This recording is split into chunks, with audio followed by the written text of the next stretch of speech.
First, I want to recognize and express my appreciation to Ann Rowland. Ann, where are you? Ann's right over there. Ann is works for the Department of Public Policy and has done all of the work to organize this event. Without literally could not have had the event. And thank you, Ann. All I had to do was show her. That also means that if there are any problems, please see her and not me, okay? Second, I want to thank Delegate Adrian Jones, Speaker Pro Tem of the Maryland General Assembly, of the House of Maryland General Assembly, and a member of the Public Policy External Advisory Board, who brought us this idea for the debate. As much as I'd like to take credit for the idea, it really was Adrian's. Thank you, Adrian. Are you here? Adrian is not here. Finally, let me introduce intrepid, well, I assume they will be intrepid, timekeepers. Both are county residents, both are PhD candidates in the Department of Public Policy. Expect to receive their PhD degrees this year. They are actively working on presentations. Aslan Luznar and Francis Carter. And they have the job of providing time cues on yellow and red cards to the candidates at 30 seconds before time is up and at when time is up. This gets me to the rules of the debate. Each candidate will give an opening 3 minutes. Then each will be asked questions by the members of our panel introduced shortly. Each candidate will have up to 3 minutes to answer the question, and that will be followed by up to 2 minutes for his opponent to provide a rebuttal.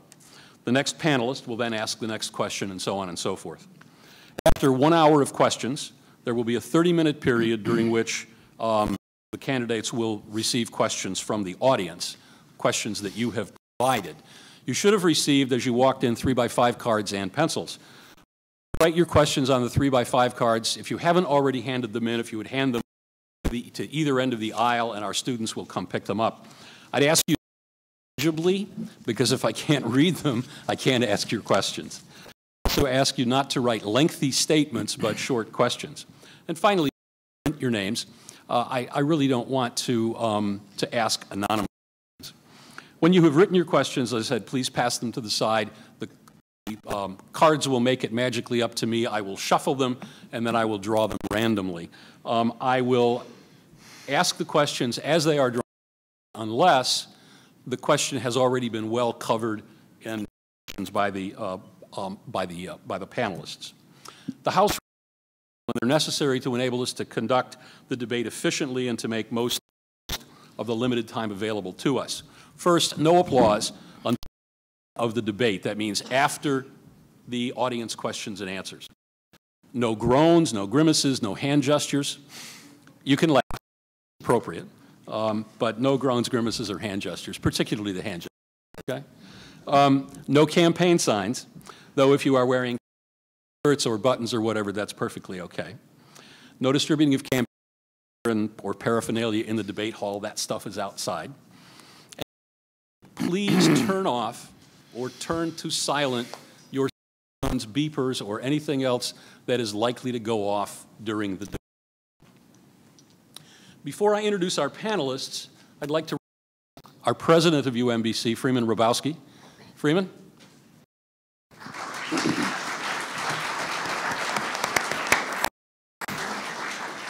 Freeman left Illinois this morning at 4 o'clock to get back here in order to be able to attend. Thank you very much, Freeman.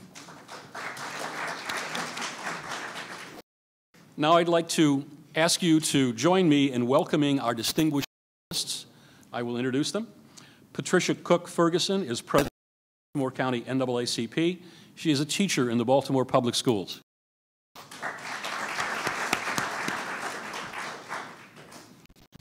Andy Rosen is an editor at the Baltimore Sun, which he joined in June of 2010, where he supervises government and political coverage of the Baltimore suburbs. Andy is also frequently a panelist or makes appearances on.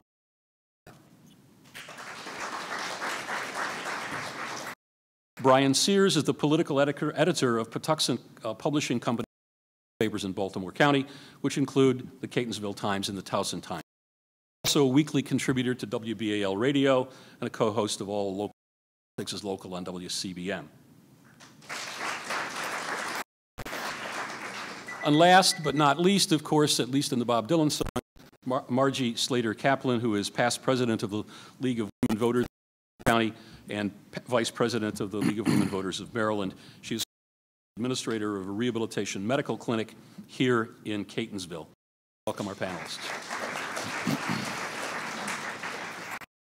Now it gives me great pleasure to introduce tonight's main attraction, the Democratic and Republican candidates for Baltimore County Executive.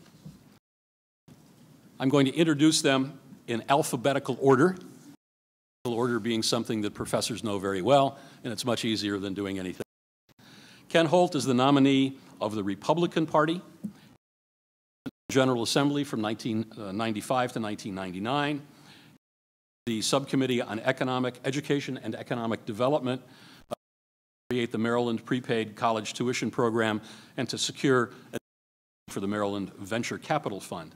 Ken has also served as Foundation for the Preservation of Government House, founding treasurer of Jerusalem Mill, president of the Greater Kingsville Civic Association, Baltimore County Master Plan Advisory Committee, member of the Baltimore County Human Rights Committee, and president of the Baltimore County Police Foundation. Ken and his wife, Mary, where are you? Right there. Enjoy breeding and raising and cattle with their children, Svetlana and Chris. They live in Kingsville. Please welcome Ken Holt. Thank you very much. Thank you. Thank you. Thank you. Kevin, the nominee of the Democratic Party, was born in Baltimore County, received Johns Hopkins University and the University of Maryland, University of Baltimore. He served as a Baltimore prosecutor and was elected to the Baltimore Council in 1994, where he served as chairman 4 times. The Valley's Planning Council awarded him their Preservationist of the Year Award in 2010. He received leadership awards from the Pikesville Chamber of Commerce, the Liberty Road Association. Kevin has been a guest lecturer at the Community College of Baltimore County and the past president of the Safety First Club. Throughout his career, he's been supported by his wife, Jill, and they are the... Jill, are you here? She's working tonight, right? She's campaigning for Kevin, right? They are proud parents of sons Carson and Dylan, and they reside in Owings Mills. With this, I would like to ask Patricia Cook-Ferguson to ask a question, and our first question in alphabetical order from the panel will go in alphabetical order to our speakers. During the past 10 years, Baltimore County Public Schools has been recognized for forward and being on the cutting edge in education in the nation. How are you going to support the continued progress that the superintendent has maintained and with success throughout the nation? Well, thank you. Without question, the Baltimore County school system is one of the finest in the nation. We're blessed with a county government that has had ample funds over the years to support the school system and continue to do that. What I see as a distinct advantage that we can create is to establish an education curriculum, what I describe as career-oriented education. And that, I believe, can support the students in who are not graduating to college. There's about 36 to 30% of our high school students who do not matriculate to college. As a result of that, they're not prepared for the workforce with an actual skill. And I'm intent to combine with the corporate arena, small and large businesses, to provide internship opportunities and to provide vocational education curriculum that kids need in order to advance right directly into the workforce. I also plan to create a mentoring program whereby we will have possibly retired teachers who have long experience go back into the school system, work with kids that, because of a variety of reasons, are performing as well as they should. It's a combination of funding. It's a combination of will and capability by the teachers. It's a combination of parental participation and student participation to make sure that the learning process is healthy and is moving kids either into the workforce or into college. And I see the mentoring program that exists right now whereby young teachers that are coming out of the school system learning from seniors on how to handle sort of their first or second year as freshman teachers. But I think it's very important to provide a mentoring role for kids that are performing right and to engage the parents and get them involved in the learning process of their kids. You know, there are a lot of problems that we have in certain segments of the county. In the Woodlawn area, we have a lot of receiving the proper counseling, the proper home kind of environment to be prepared and ready when they go into the school on a daily basis. And maybe class sizes need to be downsized for areas that are these high-need areas. And I think we need to look at a particular area, decide whether they need extra help from the standpoint of financial support or teacher support. Thank you. Thank you, Ken. I need to interrupt before Ken gets the rebuttal. My bad. I was supposed to give these gentlemen 3-minute opening statements. If it's okay with you, how closes? That's fine. Is that okay? Mm-hmm. Well, actually, over the past 7 years, we have invested more than $1 billion in new schools and improving existing facilities in the school system, including construction of 9 new schools. Contrary to what Ken has said, and he stated that 30%, there are 30% of students who don't matriculate. 39%. Yeah, that's just not accurate. Excuse me. That's just not accurate. In fact, the latest statistics indicate that we have over 86% of our high school students graduate from high school. So, they graduate. They don't matriculate to college. Could I ask the candidate to permit each other to finish and no interruptions? Thank you. Thank you. And in fact, we have the highest graduation rate of African American males in this country for systems our size. 30% of our high schools were named by Newsweek magazine in the top 6% of all high schools across the country. And we've seen a dramatic increase in the number of AP class offerings. But to suggest that we should abandon those remaining children who don't go to college, I think, is a tremendous mistake. Georgetown University has indicated that by 2018, the number of jobs requiring a college education will far outpace the number of jobs that are available to high school graduates and dropouts, and there's going to be a shortage of workers for those higher paying jobs. So I think it's incumbent upon our school system to continue to reach out to serve our students in the fullest way possible. I've been endorsed by the Teachers Association because I have a plan to bring more site-based management to our schools, allowing individual schools to have participatory decision-making, which I think will also improve the performance of those schools. Thank you. Thank you. Next question from Andy Rosen to Kevin Kamenetz. Mr. Kamenetz, the state now pays for all of the county school system's teacher retirement costs. The legislature appears has signaled that trying to give some of that liability back to the counties. Aid has been cut. It may go back up in a few years. And of course, there are other cyclical budget issues that the county faces. What is your plan to, budget shortfalls as you are elected? Well, I think it's a fair question to ask in terms of how we will continue to face the economic downfall. I will tell you that I will continue the same efforts that I have done during my 16 years on the council. We are one of 22 counties out of over 3,000 across the country to have maintained a AAA bond rating. And that means that all the major rating houses in New York have said that this county is fiscally well managed. Fortunately, the only jurisdiction that for 2 years in a row has been able to balance its budget and maintain a surplus while still avoiding any furloughs or layoffs of any employees, any curtailment of services, and any increase in the tax rate. My goal will be to introduce efficiencies in Baltimore County government through the use of technology and other knowledge that I've gained over 16 years to learn how to do more with less. When we have good times, it's very easy to kind of keep doing things the same way. I kind of look forward this opportunity to have challenging times because it'll allow us and require us to reassess how do we do things and can we do things more efficiently. With the use of technology that I've tried to introduce with the department alone, introducing technology in all aspects of county government will save us dollars and make us more efficient.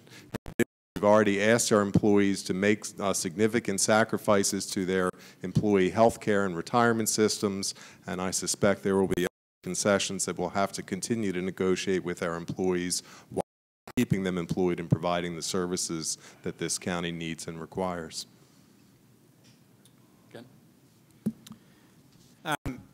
Well, the projected budget shortfall for FY 2012, which begins in July of next year, I think will range between $150 and $300 million. And it's going to be a composite of a loss of highway construction revenue, the push down by the state for teacher pension funds, retiree health benefits that have to be forward funded under GASB rules.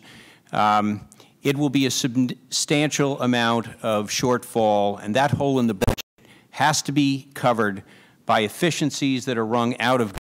I think that we can save between 3 and 5%, basically by retooling our department organization and operation.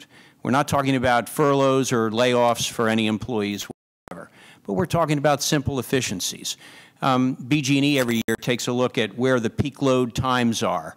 Where those peak load uses are is where they determine what your future expense is going to be for your electric power. If we have a mechanism, technology, to reduce our peak load during that time, essentially we will set a standard for our cost that will serve us well for the future. I understand the things as simple as idlers on trucks that cut the use of gas. You'll switch off your truck. After 10 minutes of idling, you probably save between $500,000 and $1 million a year of gasoline expense. I heard a story about a piece of equipment that cleans graffiti, and in Lansdowne they have a lot of graffiti.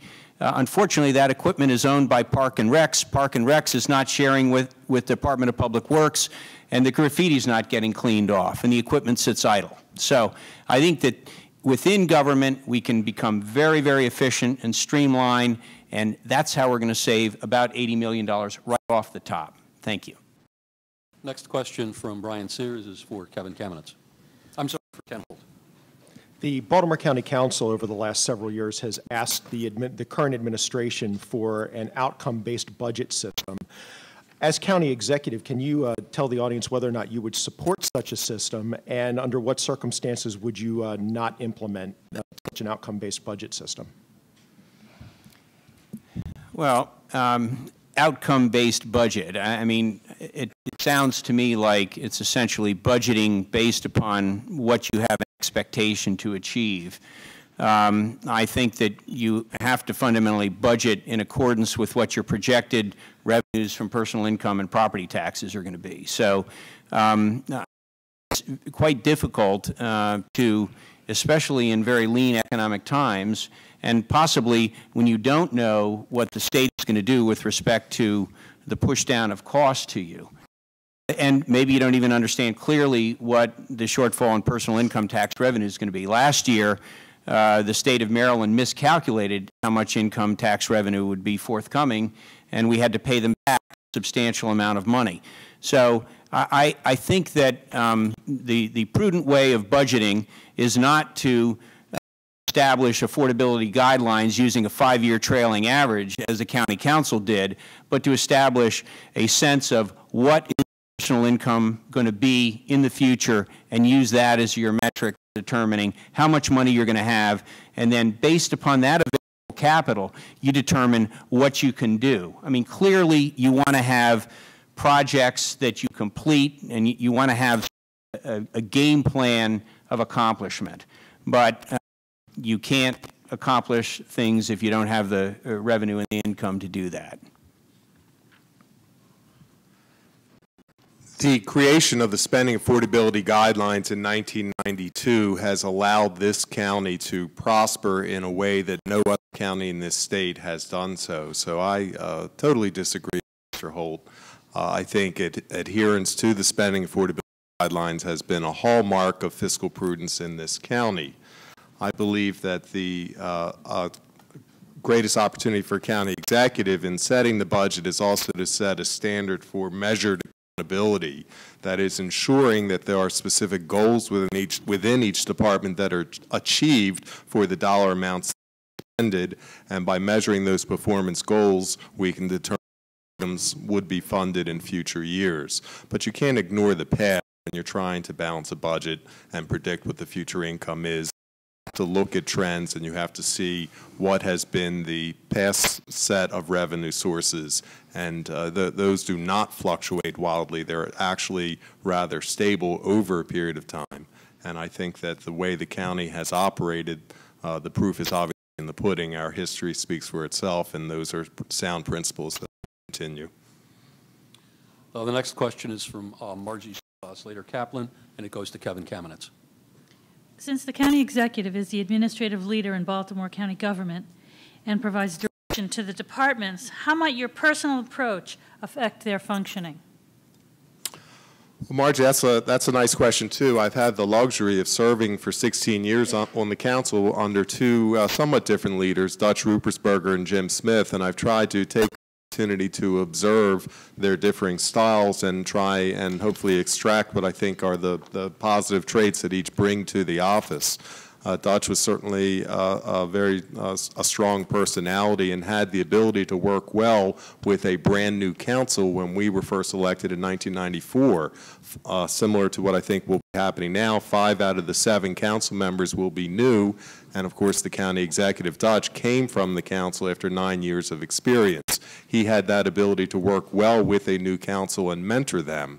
Under Jim Smith, I think there was a good example of where you had someone who had both legislative experience as a councilman as well as judicial experience, and that judicial temperament that he brought to the job as executive. And I believe as well that that offers a good opportunity to be thoughtful in decisions before they are being made and to listen carefully and then take action. So I'd like to have that opportunity to utilize both of those traits, kind of a melding of the two, for a better Baltimore County.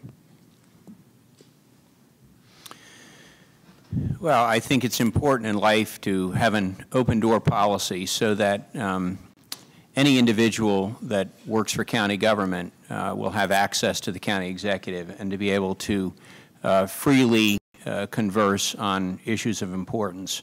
There should be no filter. I think it's also very important that you vest in people confidence and sort of the power, authority, and responsibility to do their jobs and do it well. I think that encouraging people is probably the best way of getting the best results out of their performance. In county government, my primary role and responsibility is to make sure that the taxpayers are served, that we provide customer service to the folks that invest the money in our government. And customer service, I think, starts from the top, and it's a philosophy that has to trickle down through all departments. I hear a number of complaints about how difficult it is to get a permit in the county and how many times people have to appear before the county to get a permit.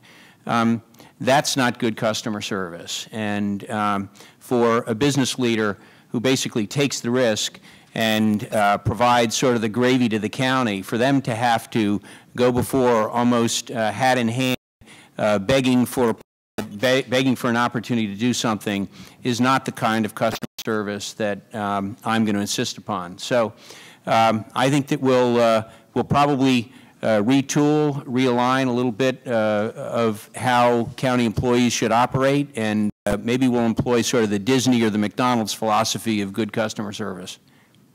Thank you. The next question comes from Patricia Cook-Ferguson for Ken Holt. Okay. What are your plans for revitalizing the Liberty Road corridor, since a large percentage of Baltimore County African Americans reside there? Is this to me? Yes, sorry. Well, this is a tremendous challenge, but in it a tremendous opportunity. And I think I have an idea that is an idea that will resonate with the community.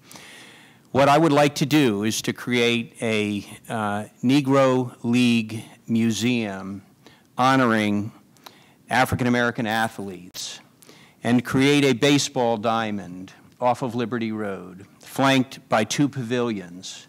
And on that baseball diamond will be bronze statues of African Americans who played in the Negro Baseball League before they were able to play in the major leagues. And I think it will be symbolic of their courage, their tenacity, and I think we can attract corporate sponsorship. We will certainly find that this government, this administration of Ken Holt, will invest tremendously. That will become the heart and soul of the Liberty Road corridor. And that heart and soul will attract tourists and capital from all around the nation. And as the pavilions at the Inner Harbor created an explosion of economic opportunity, this baseball diamond and these 2 small pavilions will be the nucleus of tremendous economic vitality for the Liberty Road corridor. It will be a beginning that will grow and grow and grow. And it will have every source of capital, of community pride, and within those pavilions, there's a world of opportunity that exists in entertainment, restaurants, thematic museum displays, and I think that this is something that we will be very, very successful with, and that will jumpstart the Liberty Road corridor revitalization. Thank you. I think it's nice to have a field of dreams, but frankly, my knowledge and understanding of the needs of the citizens of Baltimore County, and particularly those residents who reside on Liberty Road, is not one of symbols, but a desire for action and reality. We have one of the highest educational and economic demographics of in the county from the residents who reside in the Liberty Road corridor, and yet we don't have the economic empowerment that is necessary and needed by the residents in that area. So rather than come up with symbols suggesting that the only thing we can bring to a black area is fields and sports, I want to make sure we have economic empowerment. I would utilize the Revenue Authority to assist in the acquisition of land to create a restaurant and office park that would be in conjunction with Northwest Hospital, which is the job center of Randallstown. By doing a consortium with Northwest Hospital, we'll have the ability to build upon the needs of the community and provide the services that I think that the residents there want. The issue is that the residents, while having the education and money, have to travel outside of Randallstown to do shopping for quality stores and restaurants, and that's unacceptable. My goal will be to immediately implement a task force that will create this economic revitalization and empowerment for Liberty Road based upon what Liberty Road residents deserve. The next question is from Andy Rosen to Kevin Kamenetz. The next county executive will have some decisions to make about transit. If Bob Ehrlich is elected governor, he may change the planning for the red line going into Woodlawn from Baltimore. I'd like to know how would you come down on the red line, and what can the county do to improve transit across the county? Like Governor O'Malley, I support the red line because I believe that it will provide transportation needs not only for the present but for future generations. It also gives us a great opportunity to provide economic activity in the Woodlawn area by Social Security, where the red line stop would be. If you can envision having the red line there, you can also envision the opportunity to expand Social Security as an employment center. Social Security is the fastest growth segment in the country right now because of the aging baby boomers. So I think that it's a good opportunity to meld both a rapid transit and economic development employment opportunities. I think we also need to make better use of the 5 colleges and the 5 hospitals that exist in this county to create a better network for using mass transit. And what we're not doing is talking enough with each other to provide those transportation networks. So I think that those are great opportunities to pursue, and it's really an obligation of Baltimore County government to pursue because gridlock and the status quo really is not the best way to proceed. Well, the first step has to be to create enterprise zones where there's vigorous business activity. In those enterprise zones, we have to make certain that there is adequate transportation, rail and bus, that's rapid to the federal institutions that these enterprise zones are supporting. So if you look at Woodlawn or if you look at Baltimore Crossroads on the east side, we have tremendous opportunity to support federal initiatives. On the east side, you have BRAC, the branch realignment that is taking shape at Aberdeen, Edgewood, Fort Meade, in the Pentagon. We have a tremendous opportunity to create and incubate businesses, as an example, in the area of cybersecurity, that will support those federal initiatives. However, we need transportation linkage to accomplish swift movement of personnel between those sites. And I will work diligently with Amtrak and high-speed bus service and possibly ferry, believe it or not. There we are on the east side of town, right along the Chesapeake Bay. It's maybe not improbable that we could have high-speed ferry service. And the same at Woodlawn, where the health care bill that's been passed recently into law will need about 1,000 support jobs at Woodlawn.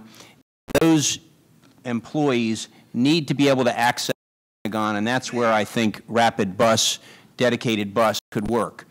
As far as the Red Line is concerned, that's a very long-term project. We don't have the capital to fund it now, but it certainly should be on the planning.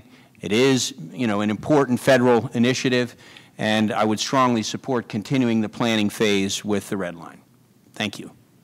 The next question comes from Brian Sears and is for Ken Holt. At community forums around the county, the both of you have talked a lot about management of the county, but voters also want to hear about vision for the future.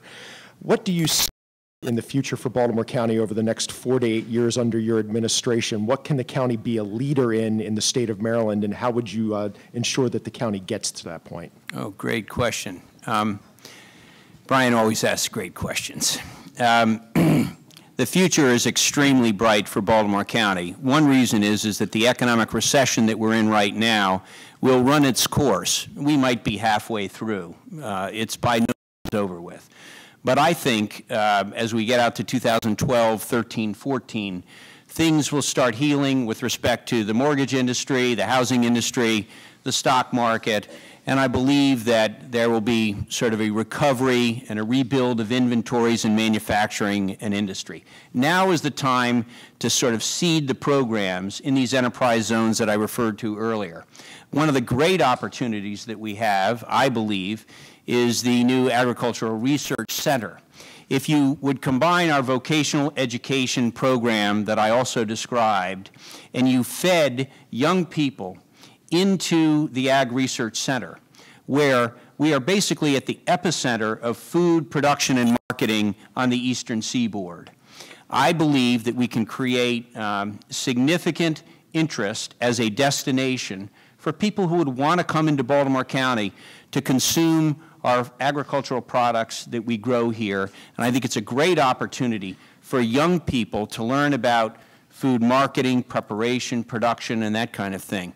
So this great building, and I credit the county council and the county executive, which has just been launched and the ribbon has been cut, I think gives us a tremendous opportunity to sort of accent and showcase our historic agricultural production capabilities. And using young folks that we're training through vocational education, I think we can have just a terrific agri-tourism experience where the great products made and available for consumption in Baltimore County can be showcased to visitors from around the eastern seaboard. Look what Lancaster County does, or the Hudson River Valley in New York, or Napa Valley. We've got great businesses like Bordy Vineyards. Brooms Bloom makes wonderful ice cream in Harford County. And I think if you create sort of a boutique experience in one location, undergirding it with these wonderful kids that are knowledgeable about marketing and customer service, I think it could be a terrific sort of showcase business that can help Baltimore City, help Baltimore County, and help the state of Maryland in a regional fashion. Thank you. When we talk about vision for the future, I think it's necessary actually to go back to the past. I grew up in a Baltimore County in the 70s where we were viewed as the up-and-coming county who led the way for the region, who had the fresh ideas and the vigor and the vitality decisions that were being made and the efficiency of government. And I kind of look forward to restoring the luster to Baltimore County. So my vision for the future of Baltimore County is a county where our schools continue to graduate students who are well prepared to move on to college and to be properly trained for tomorrow's jobs. We have 104,000 students in our school system, and I want to make sure that every one of those 104,000 students are properly trained and have the ability to move ahead for the next generation. I see a county that continues to be the leaders ecologically. So we right now lead the state in single-stream recycling and other efforts. But I see a county that sets the vision for everyone, for not just the state, but the entire East Coast, that shows the right way to be environmentally friendly, to be leaders in sustainability. I see a county that continues our strong efforts that we've made in keeping our neighborhoods safe. We have the lowest crime rate right now in Baltimore County in decades, but I want to restore those days when we felt comfortable leaving our screen doors open. I see a county that's honest and efficient and effective, where decisions are made in a transparent manner and where we're proud of our county government and we participate in the decisions that help us all. That's my vision for our future. Next question, Margie, for Kevin. How do you propose to protect our watersheds, provide or empower private alternative energy sources, and preserve our sometimes delicate environment? Is this to me or Kevin? Sorry. Kevin. That's good. Baltimore County has 173 miles of shoreline, and I think it's essential that we continue our efforts that we have already done to make sure that we keep our water pristine. The efforts that are being made right now for the river cleanup are laudable, and the county has to continue those efforts to reach to all branches. We are starting to make use or acknowledge the viability of wind and solar power. The County Council just this past month consented to allow anemometers that will measure wind current. Baltimore County, and I talk about the past and where we can go with the future, in 1976, Baltimore County constructed a new jail, and on top of that jail were solar panels that still exist today. Somehow we kind of lost the way on that, and we need to make sure that we're in the forefront of that. So I think in terms of watershed protection and the efforts that I have certainly done in protecting our waters and streams, I've been endorsed by the Sierra Club because they agree with my vision that this is a fight that we have to continue with. I think that the county can improve on its efforts and make sure that watershed protection is retained as a priority, and that we continue to investigate alternative power sources, not only for county government, but for individuals. So I think that there are opportunities to do target assessments, energy assessments in certain neighborhoods, and then create a loan bank that would allow homeowners to make improvements to their homes to make them more energy efficient, and then based upon the savings in energy costs, they'll be able to repay those loans. also making the improvements. And I would work closely with BG&E for pilot projects, as well as using county capital resources to fund projects in certain neighborhoods for that purpose. Another terrific question. There's a variety of things. You sort of have to, start at, I guess, the top of the food chain. In our reservoirs, Pretty Boy, Loch Raven, we have an excessive level of phosphorus and nitrogen, so we need to make sure that not just the farmers, but residential communities are maintaining the proper loads of phosphorus and nitrogen on their lawns so that it doesn't pollute the reservoirs where we get our drinking water. The farmers play their role. They have to prepare nutrient management plans on an annual basis, and I think that that is a good step forward. The residential component, however, is significant, and I think the residential involvement should require individuals to be conscientious about what they put on their lawns and the load that's coming off their lawns into our reservoirs. Kevin had mentioned Back River. The amount of litter that comes down in run condition, society needs to take more responsibility in how it maintains our roadsides and how we discard refuse. In Back River, the Back River wastewater treatment plant needs to be retrofitted so that before 2013 or 14, it is the state-of-the-art machinery to process wastewater. Density levels from the standpoint of zoning and build-out have to be looked at very carefully so that we don't build out to 100% of the sort of residential construction or commercial construction. I just looked at the Middle River Development Plan, and I was astounded because they want to basically pave over all of the Middle River east of Route 40. And when I say pave it over, it's all about commercial and residential development. 687 homes to 2,300 homes recommended. Oh, I'm sorry. That's okay. Thank you. Thank you. Okay. The next question, Patricia from Ken Holt. From time to time, the county government has been criticized for not adequately representing diversity in the workforce or with appointments. What will you do to address this if you're elected?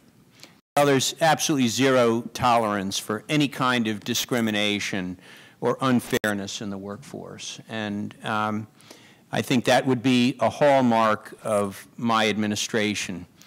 Basically, simple caring for an individual, encouragement to an individual to achieve whatever they can achieve in their life. And I mean, that is just not a tolerable circumstance. I served on the Baltimore County Human Relations Commission for many years. I understood firsthand how discrimination plays in not just the county workforce, but throughout the world in general. And I think we've made tremendous progress over the years. We have to continue to make progress, but that is totally unacceptable, and I feel that my background on the commission and then my personal value system gives me the combination of values in order to make sure that that does not happen. This county has grown increasingly diverse during the 16 years that I held office. It's hard to believe, but when I was first elected in 1994, I was the first council member ever to hire a full-time African-American aide, and that was the first time. During the council after the census years ago, I saw the need to create diversity on the county council, and my plan to alter the district allowed for the election of the first African-American on the county council was adopted, and I thought that was an appropriate move. But I think now we have to move past just these symbolic advances and ensure that Baltimore County, which I believe is approaching 30% African-American population, better reflects the creativity and diversity of its residents.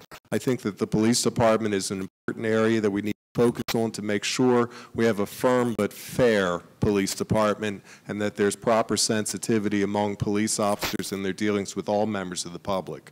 But I also believe that of the 25,000 employees in Baltimore County, we need to ensure that there is diversity not just at the department head level where we've made significant strides, but level management area so that we are ensuring there is opportunities for progress for all individuals in this county, so that people are comfortable with the decisions that are being made. And finally, I want a county that has results. So I want a school system that meets the needs of all residents, including African Americans. I want an economic development policy that fairly meets the needs of all residents, including African Americans. And I will ensure that that tone is set at all levels of government. Next question from Andy Rosen to Kevin Kamenetz. Last night there was a water main break in Kearney, and today it was fixed by the Baltimore City Department of Public Works. It's always interesting to describe how that works in the newspaper, but you know, there's constant discussion over the degree of the city has over the county's water supply. Do you think that the county is served well by the current arrangement? Andy, this arrangement was adopted by the Maryland General Assembly in 1924 when it created the Metropolitan District Act. And it has certainly served the county well in the sense that we have a reliable and clean system of water. Unfortunately, what happened in today, 2010, is that you have a system that is still owned and operated by Baltimore City. So while the county is responsible for maintenance, the repairs are made by the city. That includes frustration that my office has had in just dealing with dry fire hydrants where we can't get city public works employees to respond to the needs of Baltimore County residents because quite simply they don't work for us. I passed a resolution that was adopted by the county council, and I drafted this resolution asking the state General Assembly to consider possible changes to the system. I'm not trying to create a WSSC, a separately, independently managed water system. I just want the opportunity to participate in the management decisions since we are the funding partner of the system. I believe that Baltimore County has demonstrated its ability to manage our tax dollars well, and I want the opportunity to have a shared joint use system so that we can account for the tax dollars that we put into the system. Andy, it's been an excellent relationship for over 80 years. It's worked extremely well. What's happening to the system is it's getting old and the water lines are failing. And the simple solution is to repair the water lines. Baltimore County has invested a significant amount of capital over the years. I think it's an excellent partnership. The water bills are reasonable. When folks get their water bills, it's not excessive. And, you know, during the period mid-2000s, we had an ability to invest in repair, retrofit, upkeep, maintenance, and I don't think that it was adequately done. There's a lot of areas, wastewater treatment systems, storm water management systems, our water lines, our roadways, basic infrastructure that was not addressed during the times when there was plenty of capital to do it. Unfortunately, now there's not as much available capital to do it. And that's why we're seeing all these water line breaks. And I don't want to another umbrella organization over top the Metropolitan Water District and create a significant bureaucracy and greater expense to the taxpayers. I want to repair the water lines. It's pretty simple. And I think that we can do it. We just have to put our minds to the task and get the trucks out there and get the lines fixed. Thank you. The next question from Brian Sears to Ken Holt. What can county government do better to ensure access to residents to its government, the various meetings and public documents? And what would you commit to in your first 100 days to access? Oh gosh, well, you know, the explosion of technology, you know, online accessibility should be available to everyone. Every meeting should be posted online. And I think that, you know, it's probably difficult for some people who are maybe not computer literate or knowledgeable to get up to speed, but, you know, there's no reason at all that all of the activities of the county council, the county executive, the departments of government should not be fully available to the citizens. There should be complete transparency as to what happens, and I think that that's very achievable from a technology standpoint. You know, one of the things that's interesting is we probably have technologies in place that are 1980, 84, 90 technologies, and one of the things I'm going to do immediately is to examine the Department of Technology. That has about an $18 million budget, and certain that we have the state-of-the-art, most modern technology, and see if we can't eliminate either redundancies or systems that are fundamentally archaic and being sort of held together so that there could be a department that is maintained by virtue of operating that relatively outdated system. So I think that we'll take a very close look. We just got iPads in our campaign, and I can tell you that it's improved our communication, the sort of knowledge with which everyone in the campaign organization knows about our schedule and knows what everyone else is doing. So it's amazing how simple devices can achieve tremendous efficiencies, cost savings, and for our citizens, complete transparency about the workings of government. There's no reason why a citizen, if they choose to do so, should not be able to do 100% of their county business online, and that will be something I want to achieve right away. The internet is the reality of today, and it's also our tool for tomorrow because it allows citizens access to information, and we really have to make better use of that. So I think that the internet provides information not only for budgeting and how budgets are created, it allows us to and will allow us to better track constituent complaints so that we internally can know what complaints are coming in and how quickly they are being resolved, but also for citizens to see that a pothole complaint has been already made and get a date as to when county crews are going to come out and repair that. In addition, crime statistics should be readily available online so that citizens can understand the same trends that our police officers are making use of as well. And finally, just as another example, snowplows are good information tools that could be placed on the internet. We can see where the drivers are going, where they've been, and citizens can then track that information during snow emergencies as well. In terms of a policy, I will institute a policy that will enact a set of standards for ethics and transparency in government.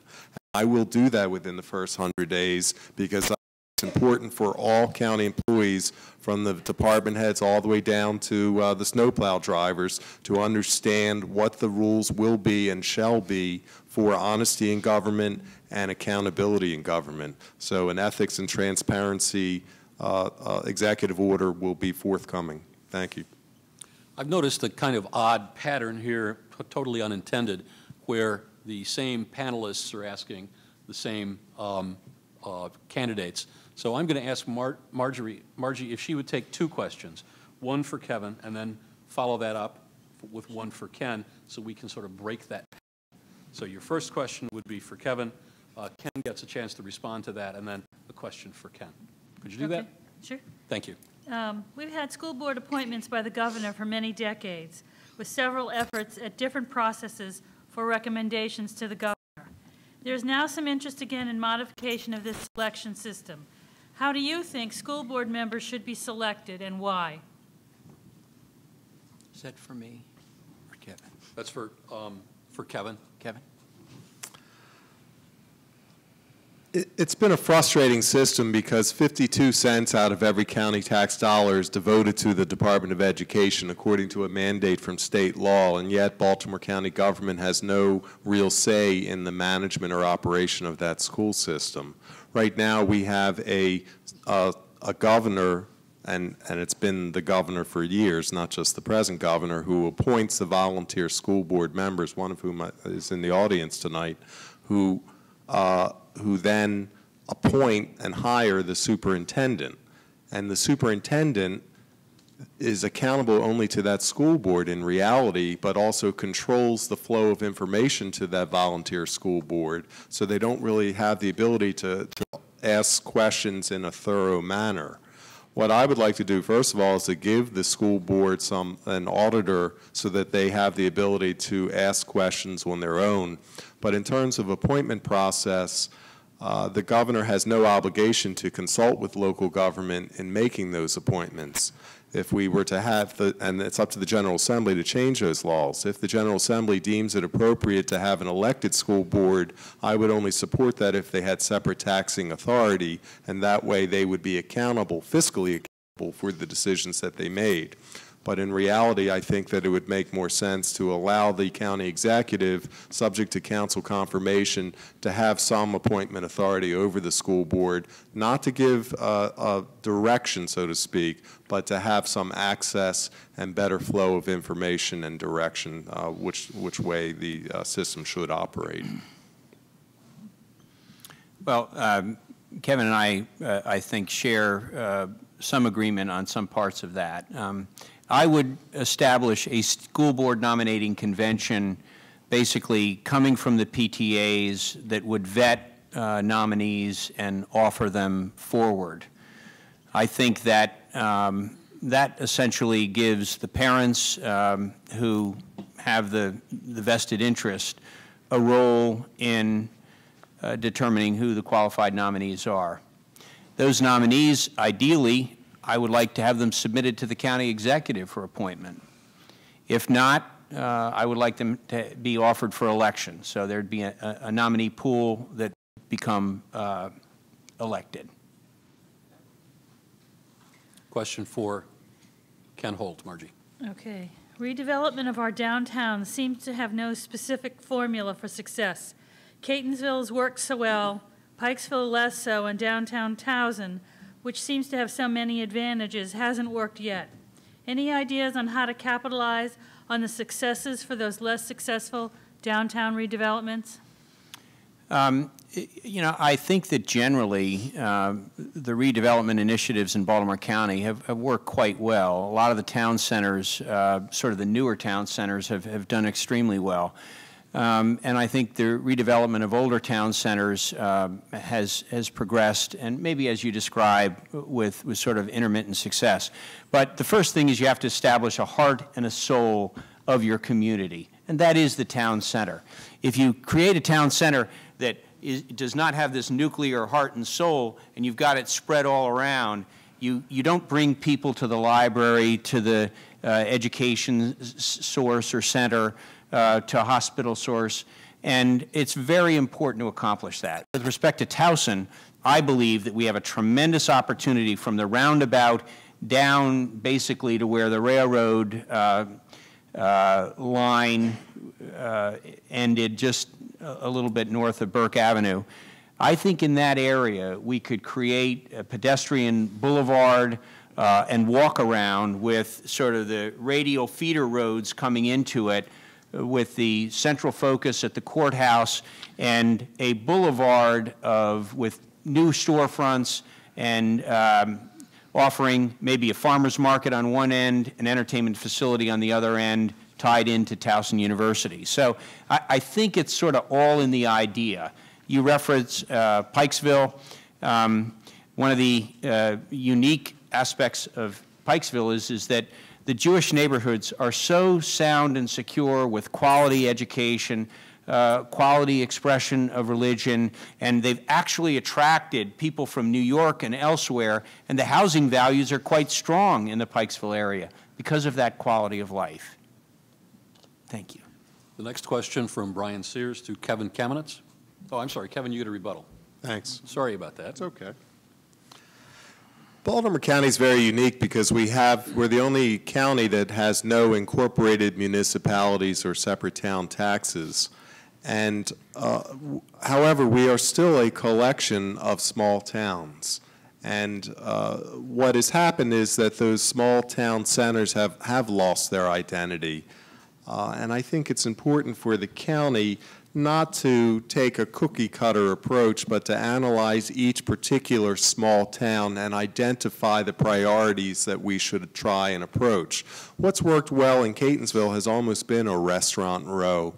But it's interesting, Arbutus is also a small town that could really gain by an association with this university that would make Arbutus more of a small town that students feel safe and comfortable in going to, and provide better amenities for students who want to venture off campus and have opportunities there.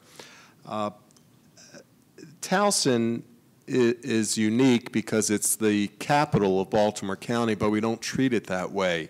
It really has a great opportunity to be the home for empty nesters who live in Towson, who live in Lutherville, who live in Timonium, who are ready to downsize their houses and move into apartment or condominium life, and we can have those opportunities in downtown Towson. We just opened a new building, a new apartment complex that was privately built, and I think we can continue that luxury high-rise motif, also in conjunction with the two institutions of higher learning we have there, both Goucher and Towson University, while also making use of both three hospitals that we have in the area, GBMC, Shepherd Pratt, and St. Joe's. So we need to utilize the resources that we have there and build upon those successes to turn Towson from a sleepy village into an economic vitality center.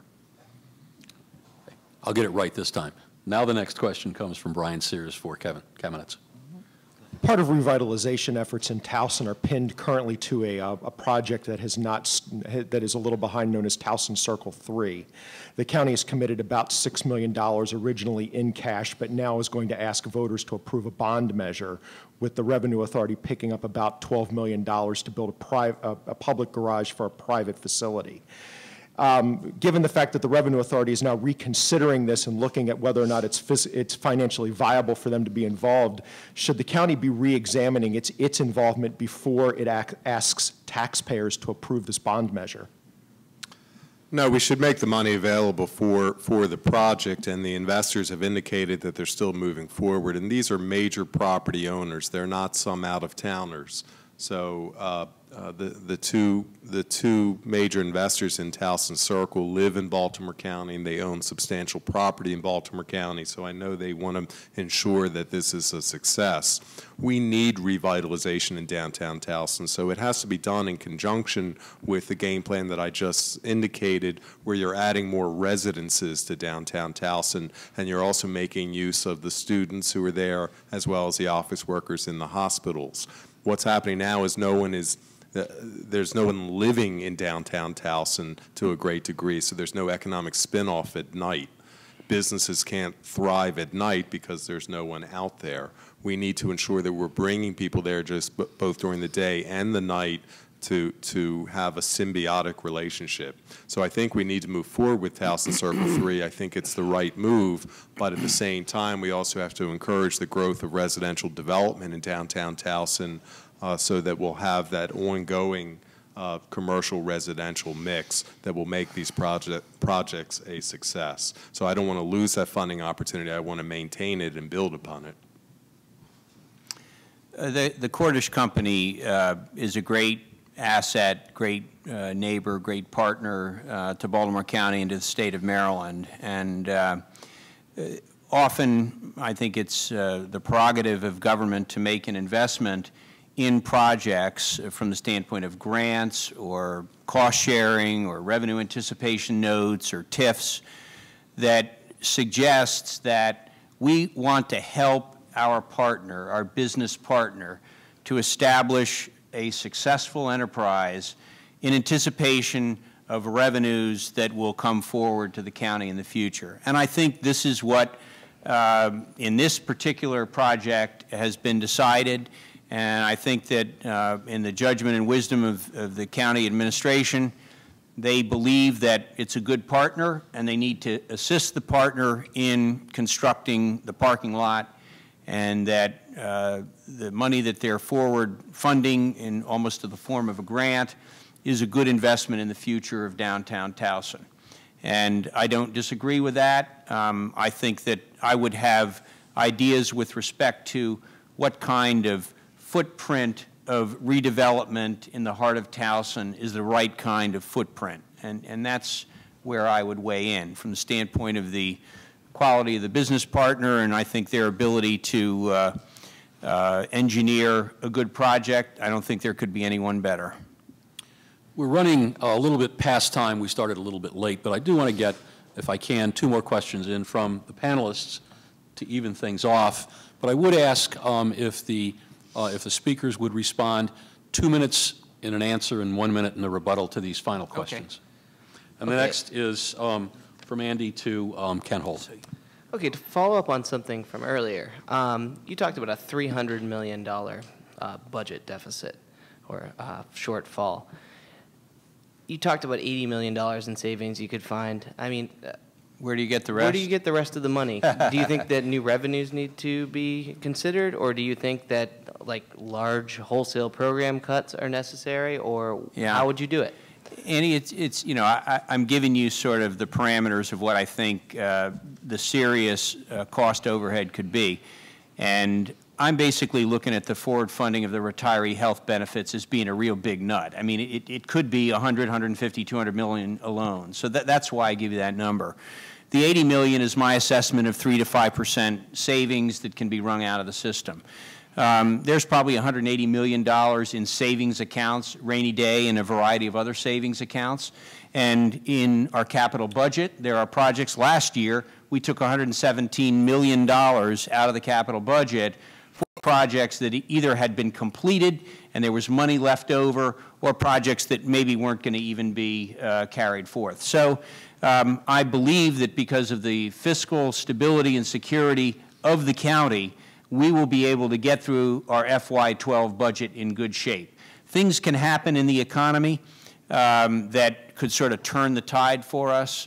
You know, again, I'm sort of looking down the line at a recovery of property values, which is going to sort of lift property tax revenues as those values start to recover. Possibly we'll see higher interest rates on the pool of money that we have to invest in the market, in the fixed income market. If we're getting 2, 3% against 5 or 6%, that could be a substantial additional revenue. So there's a variety of different revenue sources. I also intend to be very, very aggressive in investing for growth in revenue-generating businesses. Thank you. Well, Andy, the 300 million and the 80 million and the 3 to 5% are made-up numbers. Okay, that's the simple reality. We have no budgetary shortfall in the present fiscal year, and we have no way of stating what any budgetary shortfall will be next year, because quite simply, Baltimore County requires a balanced budget. So as far as I'm concerned, we have a balanced budget and will continue to maintain that. We are also the county that has 10.6% of our money set aside in both a rainy day fund and unappropriated surplus. It's a very healthy cushion that will allow us to absorb any cutbacks that we may receive from the state. But this present fiscal year is balanced. There is no shortfall. There's actually a surplus. And obviously, we're going to continue to manage the county that way, if I'm elected. The next question from Patricia to Kevin Kamenetz. This will be the last question from the panel. The question: I do not own property in Baltimore County. I do not have children in Baltimore County public schools or in the universities. How can you convince me to come out and vote? Well, you know, statistically, I think that's an excellent question. Statistically, or demographically, you are an unlikely voter. So it's a fair question, because if you don't have that vested interest in the county in terms of paying property taxes, sending children to our school system, you are less involved. But what we do offer in Baltimore County is a quality way of life. So it's not just the shopping, but it's the tremendous numbers of parks, of senior centers, of the strong police protection and fire protection that we offer, and we're the only jurisdiction that does not charge for medic service in the region. We also ensure a healthy environment in which to live and work as well. So it's the quality of life that I think should attract you, and what direction this county takes, the vision that our leaders will have for the future, the inclusion for diversity, to make sure that this county willingly accepts and embraces what's great about this county. So if you breathe the air in Baltimore County, you should have an interest in what happens in Baltimore County, and I would urge anyone in that similar situation to take a hard look at the choices that are before us. I believe I'm the candidate that offers that combination of knowledge, experience, and vision for the future, and that's the distinction between the two of us. Well, you know, there are problems that are solved by good governance, and there are problems that are solved by cooperation and support from the community. And I think all of us have an obligation as citizens to engage in the political process. It is a vested interest. It's a stake in solving some of the societal problems that are serious in certain neighborhoods. And for folks that maybe don't own property, I think that it might suggest to them that they don't have a role to play, but I disagree with that. I think that they have a profound and important role to play, to be involved in selecting a leader that will help solve problems and help move the county forward. And it's in many ways why Kevin and I have sort of stepped forward to run for this office. We're no different than any other person. We want to try to make life better. Thank you. Thank you. Now I've selected questions from the audience, and I will address the first question to Ken Holt. Would you take 2 minutes and then 1 minute for the rebuttal for these questions from the audience, to get as many in as we can in the next 20 or 25 minutes?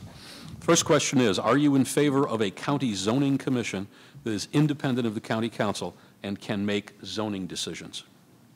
No, it's the county council's job and prerogative to make zoning rulings and zoning decisions.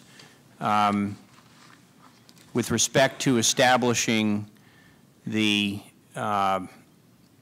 sort of purpose of zoning, I think it's a cooperative role between the county executive and the county council. So there are some issues that I, as county executive, feel are unfair. I think it's unfair that an individual who lives in Cockeysville can file to rezone a property that's located in Essex or Middle River. I don't think that that individual has a vested interest or stake. So from the standpoint of, you know, fundamental zoning policy, I think that the county executive has a role with the county council in determining sort of the overarching zoning guideline. But with respect to zoning actions and rulings and decision, that's the prerogative of the county council, and I would not try to remove that. Land use decisions are properly in the legislative branch before the county council, where the voters can hold that council member accountable for those decisions that are made every 4 years. When we talk about zoning, that's really a misnomer. The issue is, what is the underlying zone, which is land use. The county council, as the legislative branch, is vested with the responsibility of adopting the rules and regulations. The executive branch is not there to referee them, but to adhere to them and administer them. So that way everyone understands what the rules are and how the process works. So it's not appropriate for a county executive to offer opinions as to how zoning should take place. It's the county executive's responsibility to administer the laws that are passed by the legislative branch. in a fair and impartial manner. This question is for Kevin Kamenetz. County Executive Smith established an Office of Sustainability. Would you maintain that office and increase its role in the county? Will you support small wind turbine enabling legislation? I would change the Department of Environmental Protection and Resource Management into the Department of Environmental Protection and Sustainability, DEPS.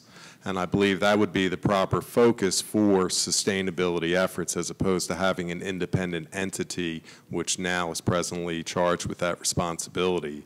And the DEPS, Department of Environmental Protection and Sustainability, would be charged with the responsibility of ensuring that there is a mantra of sustainability throughout the entire county in all decisions that are made. In terms of wind turbines, again, as I previously indicated, I supported the recent legislation that allows a pilot use for anemometers, and I actually support a pilot project for wind power so that we can demonstrate its effectiveness or not in Baltimore County. Well, I think that the Department of Sustainability is a department that can be better served combined with Building Services or Department of Public Works. I mean, clearly, we need to make certain that we are energy efficient in our buildings, but this is a function of design, architecture, using state-of-the-art materials during construction. And I don't think we need a separate department and a separate sort of agency of government to accomplish that. So I think it's a duplication of duties that are already being accomplished and probably accomplished very well. I can see a sort of realignment of some of the departments, project management, maybe limiting their scope into property acquisition and lease, not inspections, not building construction, and moving that into the Department of Public Works where it used to be. So I think there's some retooling. We've talked about it a little bit earlier, and the Office of Sustainability would be an office that I would merge and combine with another department. This question is for you. You know, that corridor there is absorbing in Harford County a great deal of the residential housing at Bully Rock. I think that in Beechtree, we haven't seen the housing demand sort of creep southward into Baltimore County yet, and a lot of the actual commercial and support construction has occurred just off base.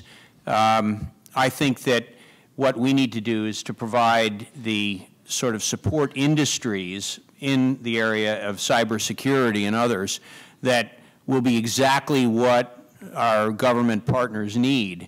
I think we can do it at Baltimore Crossroads, and I think that the residential component will follow as long as we have high-quality corporate development to sustain the needs of our government partners.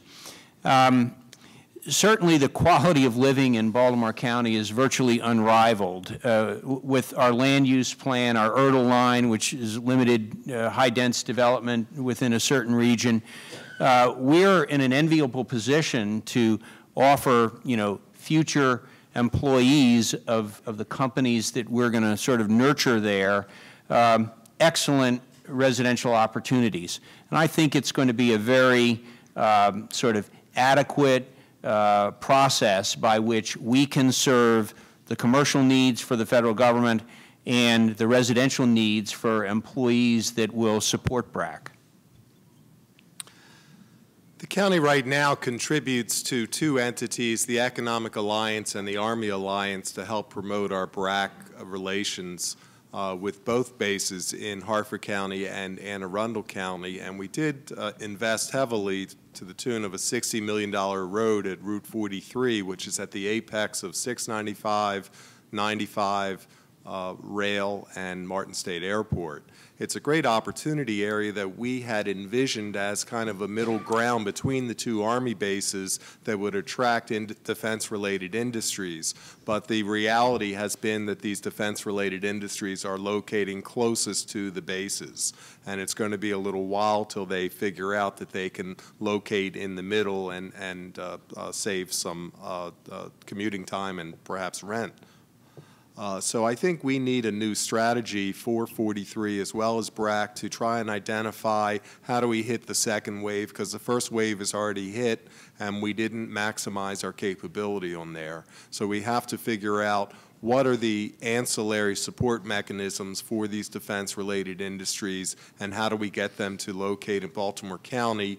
Route 43 is still, in my opinion, the highest and best area for BRAC-related businesses, but we need to make better use of starting up incubator businesses, making use of our many educational institutions that are in the region to focus on a science city or other options that we can spin off of to make use of BRAC.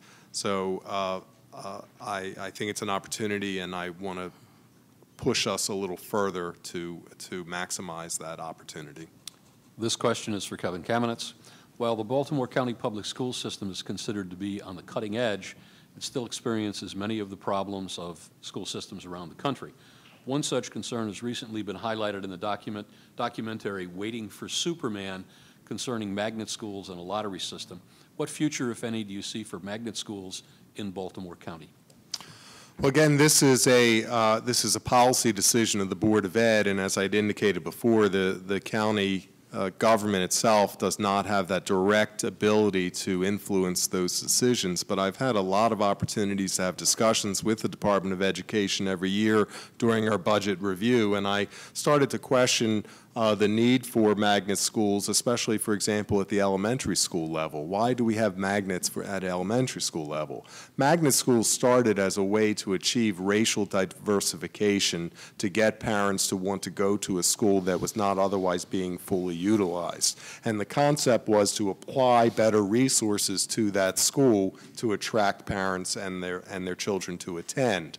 So we're a victim of our own success in many ways, because now parents will shun their otherwise quality neighborhood school because they want to get into the magnet school, which they believe is the better school for different reasons, and now we have a lottery to get into that. So my goal really will be to maintain the quality of those schools, but also begin to analyze why parents make decisions to go to the magnet schools and try and offer greater opportunities to keep the parents in the school districts where they presently have the first right of refusal. Well, I think it's very healthy and important in a school system to offer a magnet opportunity to kids that are excelling or that are specializing in one area of learning. And I would strongly support the consistent maintenance of magnet schools, and I believe that our taxpayers should have the opportunity through the availability of charter schools or vouchers to send their kids to wherever they think they're going to get the best education. And part of that concept has led me to believe that vocational education is extremely important, because I think that kids have, variety of skill sets, and it's only fair and wise for the school system to educate them and train them right on line with what their natural skill set is. Next question is for Ken Holt. What are your thoughts on the development of land currently owned by the Spring Grove Hospital in Catonsville near UMBC? In particular, how would you address or support the development of the promenade? Well, Spring Grove is one of these areas of opportunity again. I could see it expanding its bioscience, biotechnology capability from a pure scientific and research standpoint. I could certainly see UMBC expanding horizontally so that it uses some of that campus for its education facilities. And with respect to the promenade, I believe that it is probably premature at this point with the state of the economy to consider that there's capital available to build out a project of that scale. I believe that it's first most important to look at the needs of the state of Maryland, the residents that are utilizing the facility. So the hospital component, the medical research component has to be identified first. Then the expansion needs of UMBC have to be identified. I think that there's a great deal of opposition to the promenade within the community. I don't want to buck the community if they don't like it and don't want it. I mean, it's pretty simple. And I think that this is an area where there's enormous potential for benefit to the state and to the county. And I think it has to be done correctly and sort of progressively.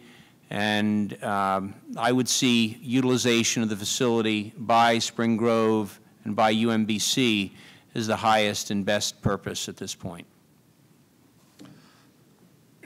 I have similar thoughts as Ken expressed. The Spring Grove facility is a mental health facility that's owned and operated by the State Department of Health and Mental Hygiene, and until they make a decision, the state, as to what they intend to do with the residents who are there and the facility, it is premature to start discussing alternative uses.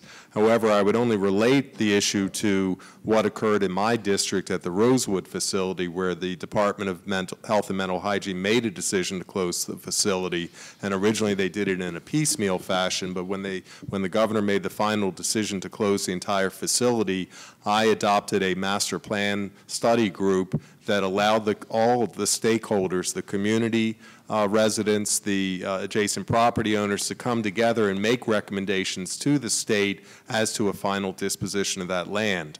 And that task force worked well. We adopted it as part of the county master plan, and those recommendations were then forwarded to the state, where they're presently being considered by the Department of General Services and the Board of Public Works.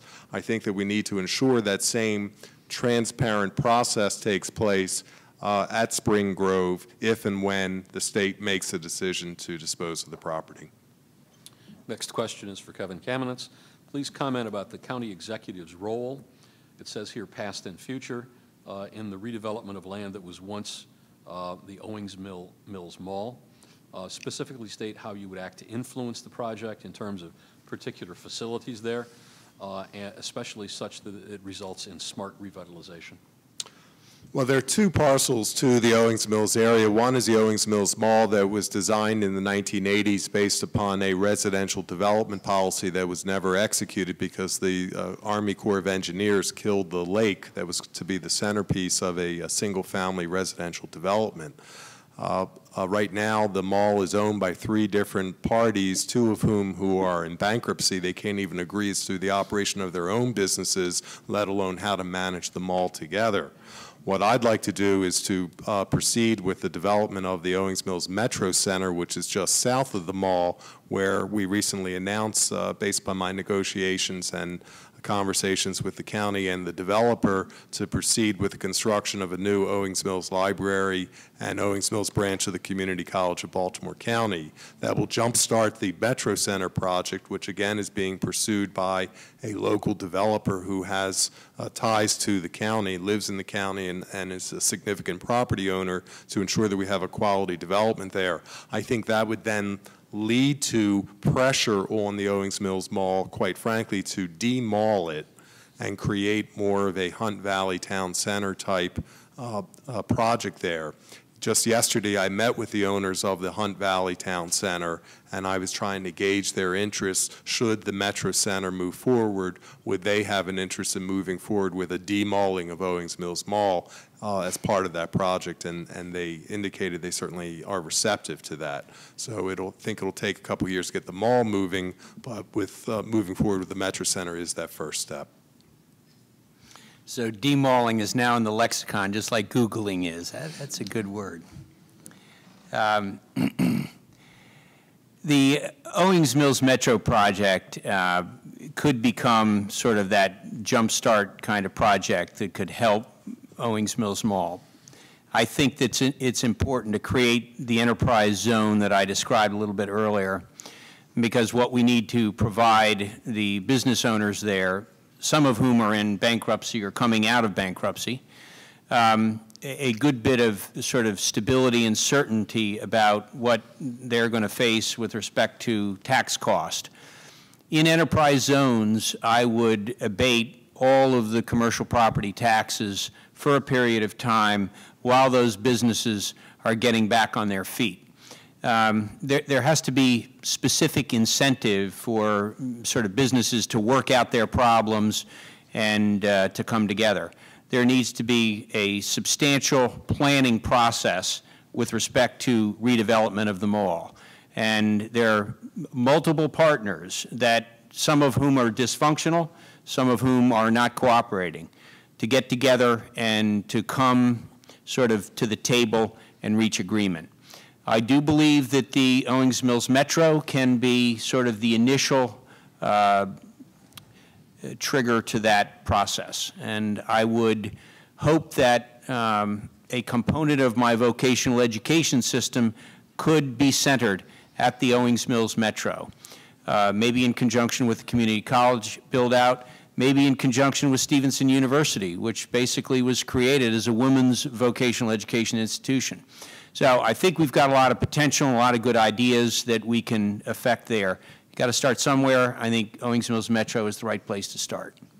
This is our final question from the audience before the candidates have a chance to wrap up, and this will be directed to Ken Holt. There have been several questions about budget. This one is very, very specific. What spending cuts will you make to the current, I'm assuming next year's county budget, because you can't cut this year's county budget because you're, well, I suppose you could if you're elected in January, start serving in December, January. What spending cuts would you make to the current county budget? Which projects can and should be suspended or eliminated? Well, that's a mouthful, that question. I think that maybe I've answered it a little bit early on when I suggested that I think I can wring between 3 and 5% waste out of the operating budget, and I'm looking at approximately $80 million. And it's not in any one particular area. I think it's throughout organizations. There may be some middle management realignments that have to be done. I think that clearly the county has a need for improved streamlining in the permitting department, streamlining with respect to technology. I think there'll be some savings that come out of that. And, you know, we have to preserve our services. We don't want to furlough and lay people off. That's not anything that'll be on the table. Our fire, our police, public safety is essential to the quality of our life. We have to invest for the future. So I'd look to build the budgets of the Department of Economic Development pretty substantially. So I'm going to need to find capital to sort of retool as I think money should best be spent. But basically, I think that there is going to be some low-hanging fruit with respect to realigning departments and gaining efficiencies, and that's the way I'll approach it. This present budget is actually 4% less than last year's budget. So I take ownership of the budget process that we already have and participated in decisions as a member of the County Council as to where priorities should be established. So obviously I'm going to continue that same thought process in the future. We have a $2.5 billion budget, and the reason why we are one of 22 counties across the 3,000 in this country to have that AAA bond rating is because when times were good, we spent them prudently. We spent them on we spent the flush cash on one-time expenditures and not ongoing expenses. Now the times are difficult, we are focusing and relying more on bonds and debt level to pay infrastructure needs and capital needs than we previously did paying cash. So the goal will be to ensure that we continue to manage the budget effectively and provide basic services, and I will continue to ensure that we do more with less. The only comparison I can give you is before I was elected 16 years ago, the last time this county elected a county executive who was of the Republican Party, we actually have less employees today than we did when the Republican was a county executive. We have less debt today than we did when the Republican was in office. And it's this Democratic administration and the policies that I've tried to follow as a councilman and led the way on the council that have resulted in employee health care and pension reforms. We have already made our advance payments on our GASB requirements. We're ahead of the curve than any other county in this state because we've made the right decisions, and I'm not going to change that philosophy. I'm going to continue that. It's not a time for on-the-job training. It's a time to use experience to make the right decisions. Okay.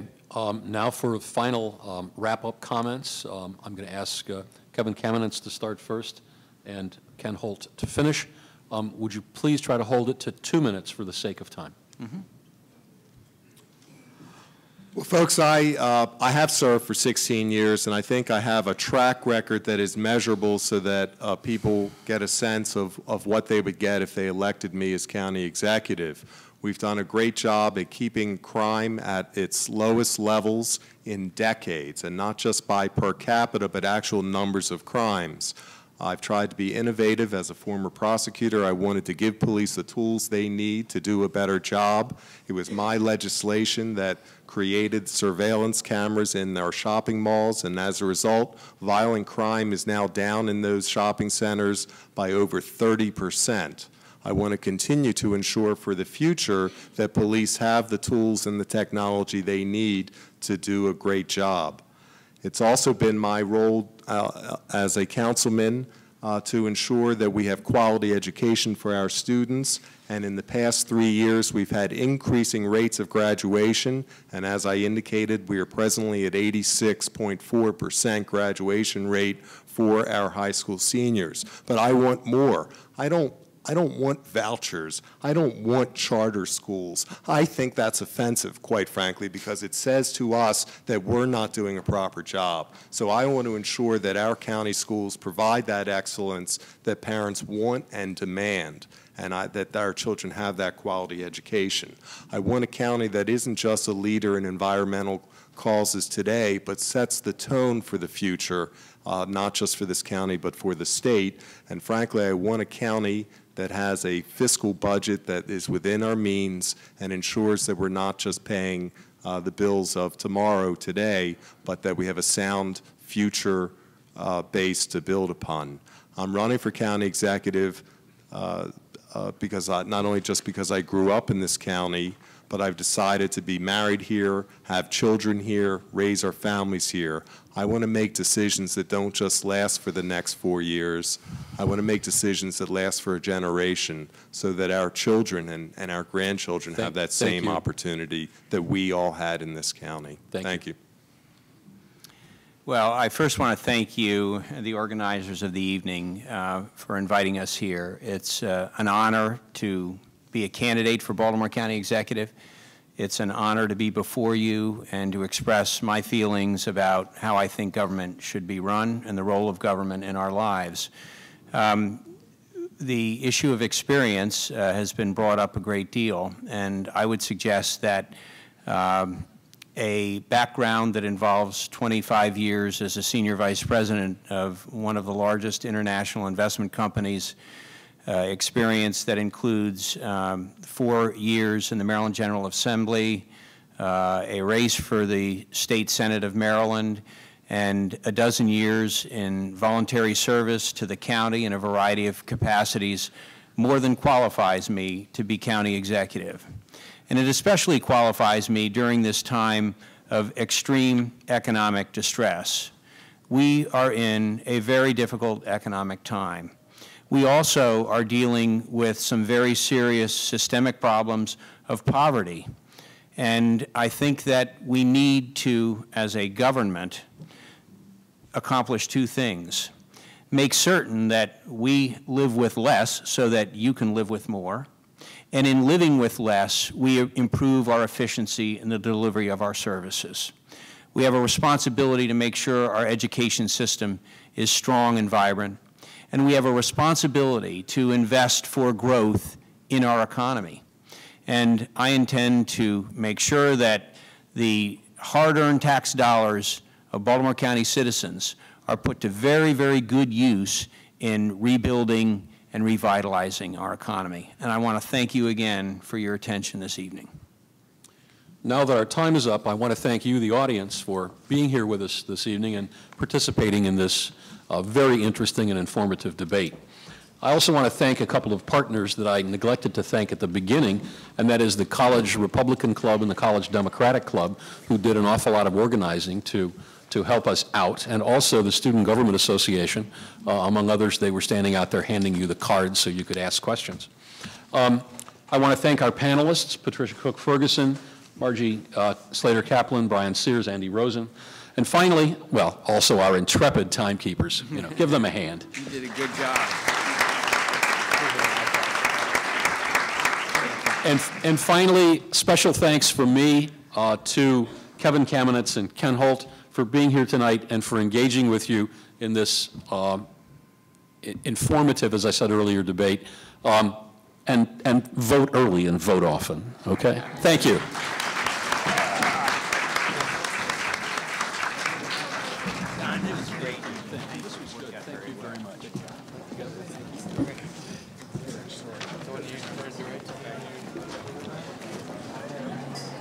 Tell me it doesn't have anything to do with this here. Yeah, I'm waiting for